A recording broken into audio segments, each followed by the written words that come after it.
You're listening to the voice of the future, fighting for America every day.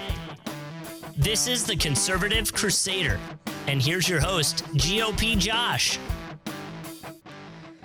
Hello and welcome to today's special episode of the Conservative Crusader. Our guest today is a business owner, former Navy SEAL and state representative, as well as candidate for Ohio Secretary of State. Joining us by phone is John Adams for OH.com. Mr. Adams, thanks for joining me today on the Conservative Crusader, especially this close to the election. You're welcome, Josh. So I'll let you start by taking some time to introduce yourself and your campaign. Well, I'm John Adams.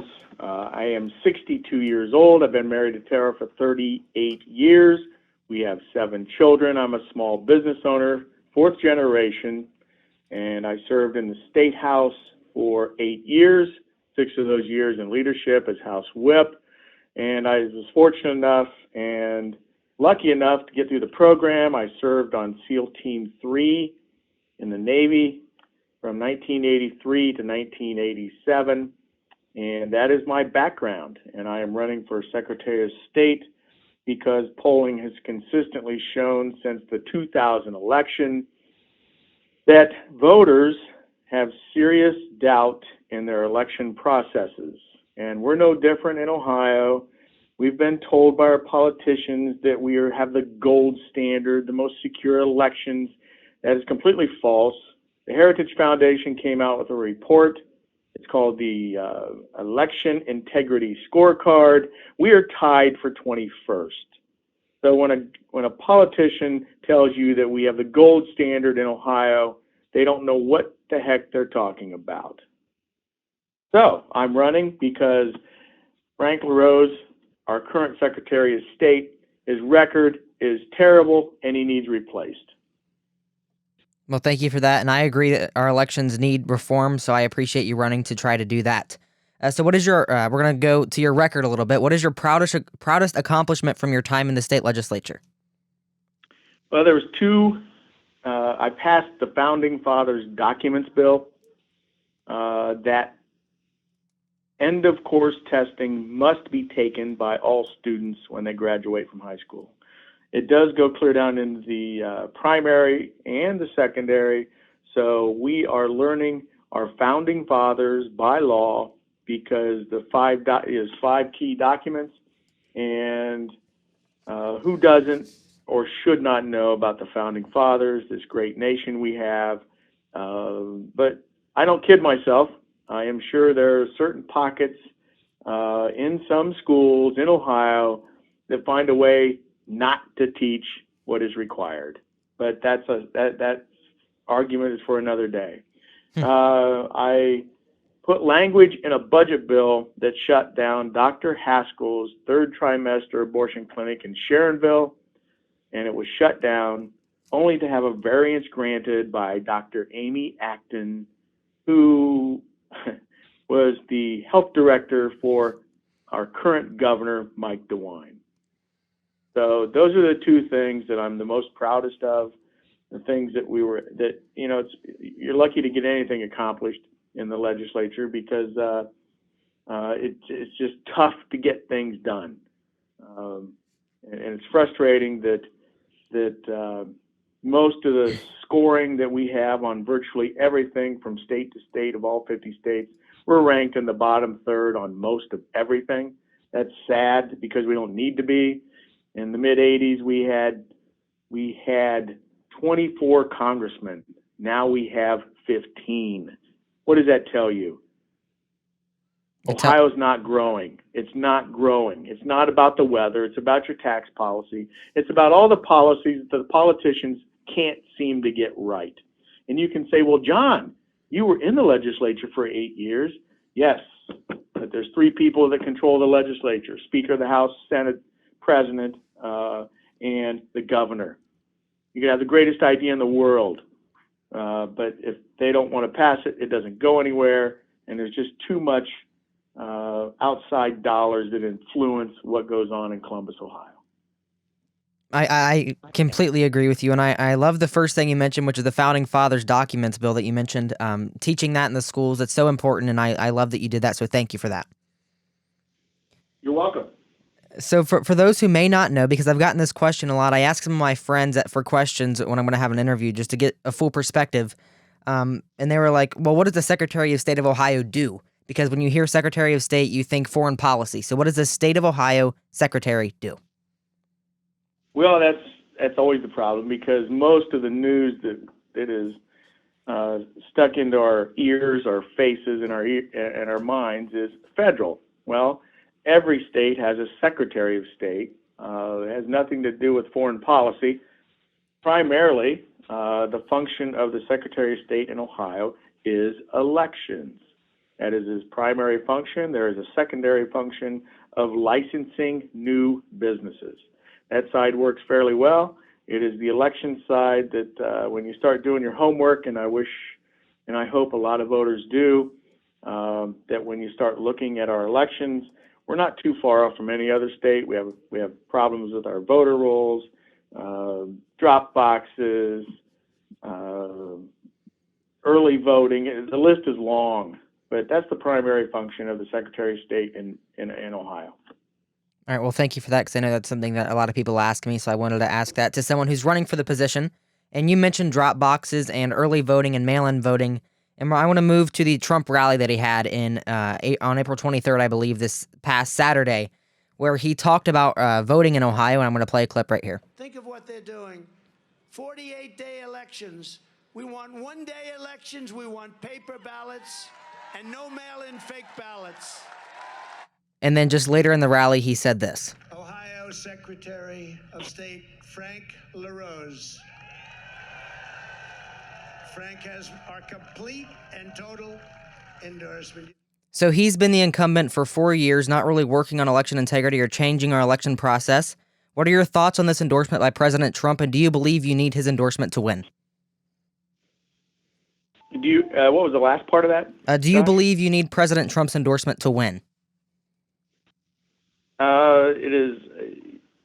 It would help. He won Ohio twice. In 2016, he won it by 8 points.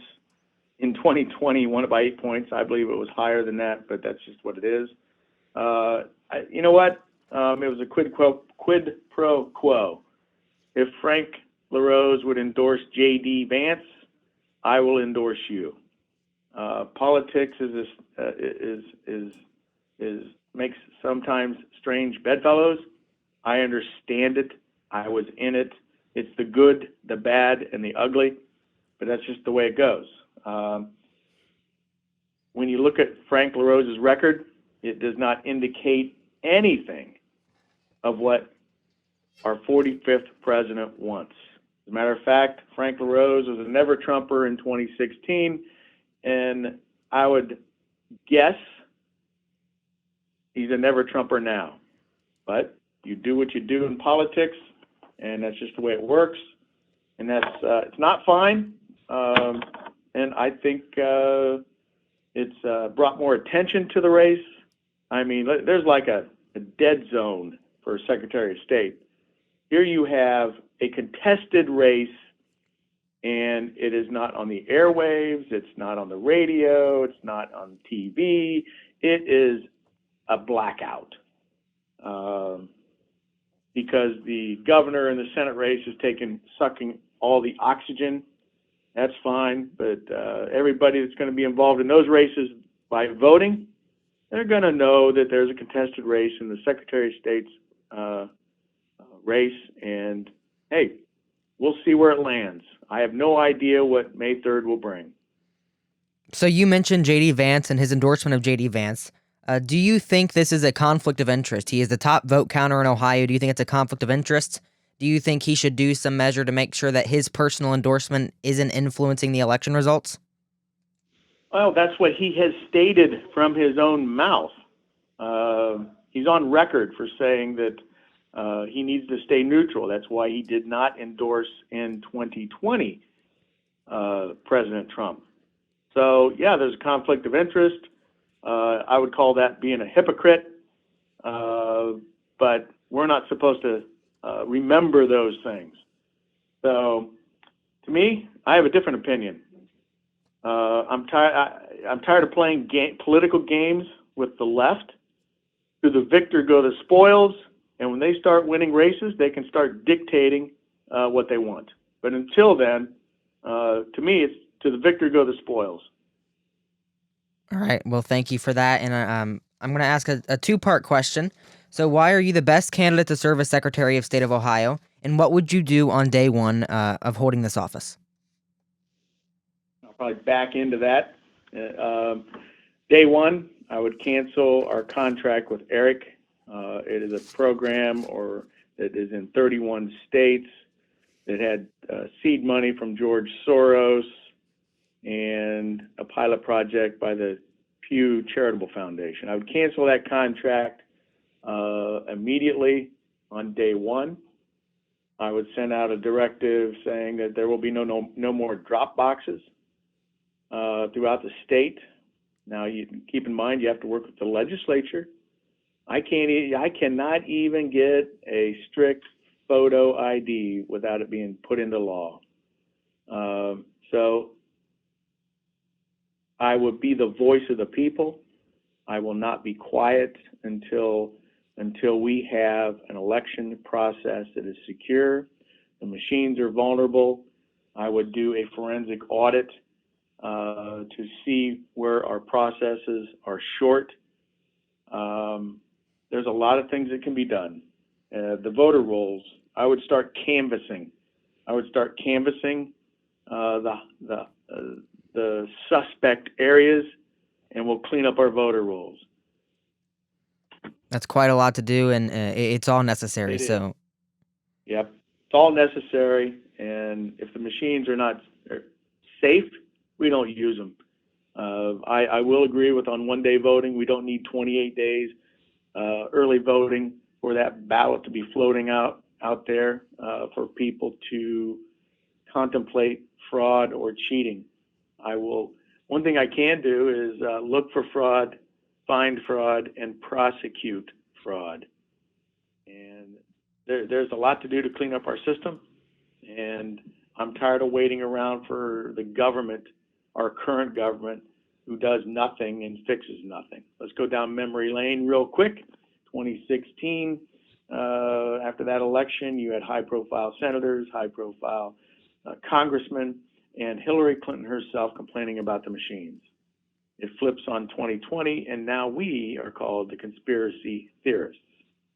2000 Mules will be a terrific movie. I wish it would have came out a month ago because the primaries are, in my opinion, more important than general. You got to get good people, and right now we have this. We have it stacked against us. Contenders have it stacked against us because the state party endorses. They endorsed all statewide, whether they have a good record or a bad record. So let's, the definition of insanity, just keep doing the same old garbage over and over. So let's keep electing the same people of processes we don't care for and we don't like. So that's why I'm running. That's a great reason to run, and like you said, you have a lot to do. It'll be a lot of work in one term. So something the first Secretary of State, or not the first Secretary of State, the current Secretary of State faced during his first portion of office, his first term of office, was 2 delayed primaries. The first one he delayed for the 2020 health emergency, and the second was part of the 2022 primary due to the redistricting. So if you were faced with the same challenges that he is faced with right now, what would you do? On the first one in 2020, on the first one, I would have looked at the governor and said, Governor, the date is set by the legislature. We can't change that. We will conduct the election. If you want to change the date, Governor, you need to run it through the legislature.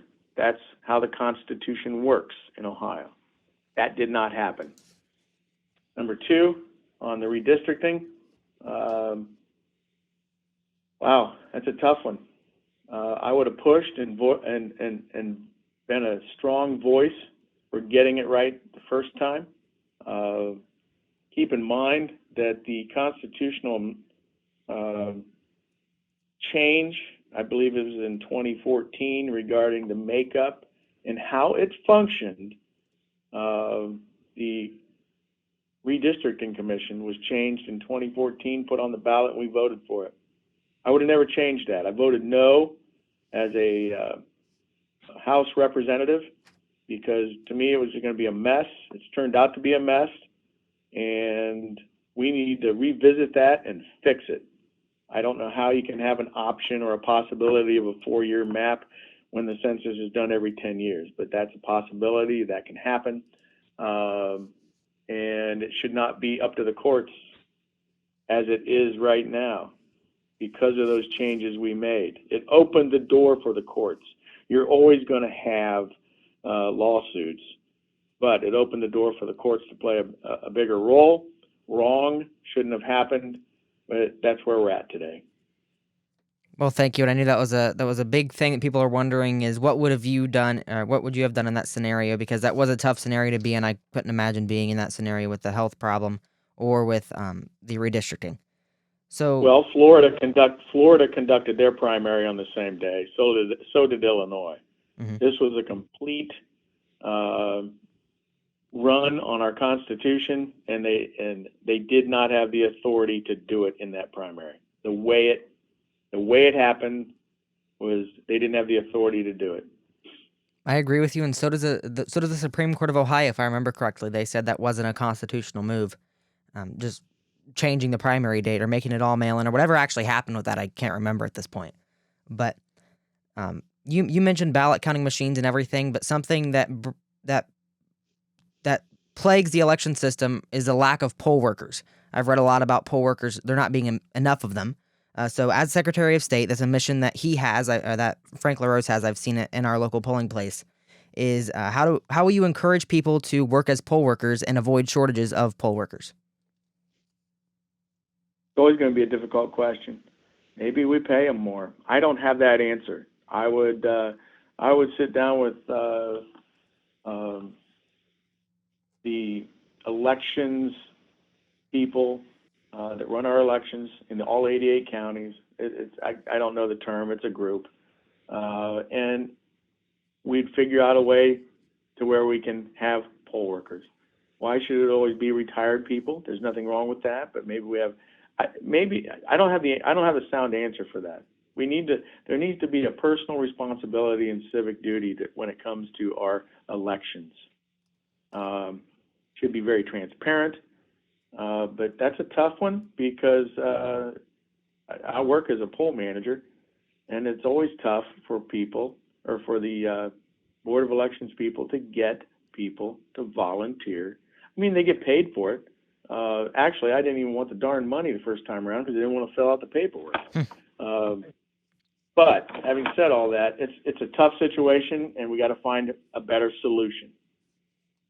I completely agree, and a solution I've thought of is I've gotten the little Day of Democracy cards that Frank LaRose hands out that mention that you have to be 17 or 18 or a high school senior. Maybe expand that for other high school students who'd like to volunteer on their day off. That'd be a solution I'd propose, but that's just me. Gosh, that's not a bad idea. We virtually every high school that I'm aware of requires students to volunteer for something. Mm-hmm. Maybe that's one of them. You're required to work a poll, and maybe that's a solution. We need people to understand what that process is about, and when you start with them at a young age, that's good.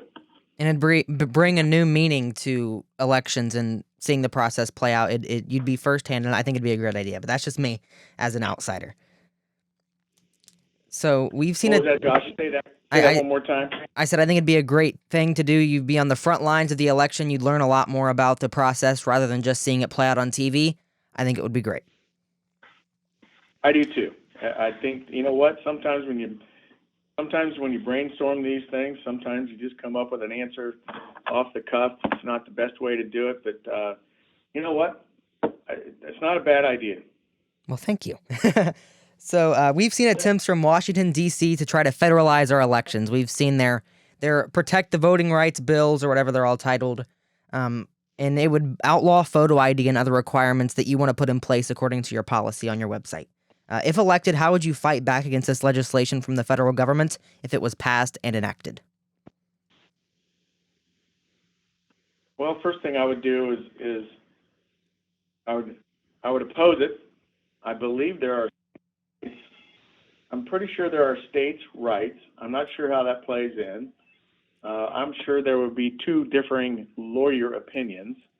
And I was always under the impression that our elections in the Constitution, and what's not given to the federal government is given to the states. And I'm not so sure, and I don't have the exact answer, I'm not so sure that you can federalize our elections. I don't know the exact part of the Constitution, but it mentions how elections will be ran by the state legislature, so there'd have to be some sort of constitutional amendment to pass that. But I thought since it's on the table, I thought I'd ask because that would be a position you would be put in. Well, I know sometimes stuff is put out there that I'd have to look into it more, and there's some things I haven't looked into because until I get there, I'll just stay focused on what we're doing right now. It's a great idea. So there is more to Secretary of State than just elections, as you mentioned in your introduction of what is a Secretary of State. The business side, you mentioned in the introduction, you are a business owner, which I believe gives you a different perspective of this office. From this perspective, what changes will you make, if any, to the process of becoming a business in the state of Ohio or dealing with the Secretary of State's office? That side of the equation at the Secretary of State's office works pretty darn well. I would look into the program. If there's problems, I bring the groups together, small, business, and large, and ask them what needs to be fixed or changed. To me, it's bottom up. They're the ones that pay the taxes. Government should not be a hindrance, and that's the way I would look at it. All right, well, I thank you for that. And just one last question. How can people contact you, learn more about your campaign, help your campaign, or just anything else? Just get involved. Well, getting involved is go to the website, johnadamsforoh.com. Go to the voter guide. If everybody knew the voter guide, which you can click on any line on there, it'll take you to the source. You can contact me through the website on an email. We're out there. Granted, time is short. I'll be out Friday, Saturday, and Sunday speaking, and donate to the campaign.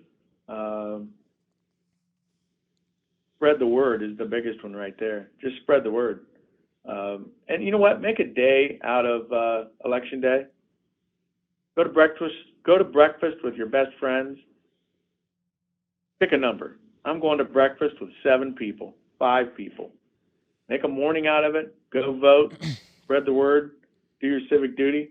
And that's how we'll and open your mouths. Be a voice.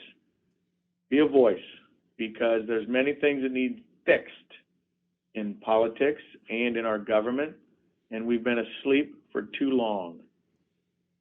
Well, thank you for that, and thank you for your time today. I greatly appreciate it. Josh, I thank you very much for being involved, and keep up the good work. Well, thank you. Ohioans, the election is this Tuesday, May 3rd. You have to get out and vote. It is urgent to save our nation and our state. My name is GOP Josh. This has been the Conservative Crusader. Check out his website at johnadamsforoh.com and stay tuned. You're listening to the Conservative Crusader.